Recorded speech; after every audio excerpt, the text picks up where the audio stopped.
వరలక్ష్మి పొదరిల్లు. ఈరోజు beetroot fry చేసుకుందాం. ఇది చూడండి, బీట్రూట్ను చిన్నగా ఉడకబెట్టి పెట్టుకోవాలి. ముక్కలుగా కట్ చేసి ఉడకబెట్టుకొని తర్వాత దంచిన వెల్లుల్లి, అలాగే కరివేపాకు, కారం, ఉప్పు, పసుపు కావాలి. ముందుగా స్టవ్ మీద పాన్ పెట్టుకుందామండి. పాన్ పెట్టి వేడైన తర్వాత ఆవాలు, జీలకర్ర, ఎండుమిర్చి వేసేసుకుందాం. ఇవి చిటపటమన్న తర్వాత దంచి పెట్టుకున్న వెల్లుల్లి, అలాగే కరివేపాకు, ఈ బీట్రూట్ వేసి ఉడకబెట్టుకున్న బీట్రూట్ వేసి ఒకసారి కలిపేసుకుందాం. బీట్రూట్ ఉడకబెట్టుకుంటే చిన్నపిల్లలు కూడా ఈజీగా తినొచ్చండి, బాగుంటుంది. అన్నం అంతా ఎర్రగా కాకుండా ఉడకబెట్టుకుంటే బీట్రూట్ కొద్దిగా తగిన నీళ్లు పోసి చిన్న ముక్కలుగా కట్ చేసి ఉడకబెట్టుకోవాలి.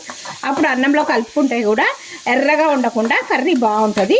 ఈ విధంగా కొద్దిగా నీళ్ళ చెమ్మ ఎగిరిపోయేంత వరకు ఫ్రై చేసుకోవాలి. ఇలాగా వేయించుకుందాం. ఇప్పుడు మంచి వాసన వస్తుందండి.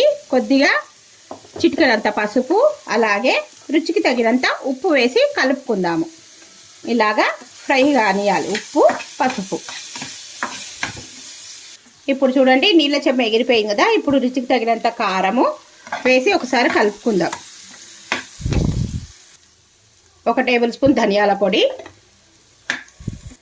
ధనియాల పొడి వేయించుకున్న తర్వాత పల్లీల పొడి వేసి బాగా కలుపుకుందాం. తురిమి పెట్టుకున్న కొబ్బరి పొడి వేసి కలిపేసుకొని దించేసుకుంటే ఎంతో రుచికరమైన బీట్రూట్ ఫ్రై రెడీ. ఇది చపాతీకి, అన్నంలోకి సైడ్ డిష్గా చాలా బాగుంటుంది. చూడండి, టేస్టీ అమోఘమైన అద్భుతమైన రుచితోని బీట్రూట్ ఫ్రై. వీడియో వస్తే తప్పకుండా లైక్ చేయండి, షేర్ చేయండి, కామెంట్ పెట్టండి, సబ్స్క్రైబ్ చేసుకోండి. Thank you for watching. Please subscribe. Bye. Please like, share and subscribe.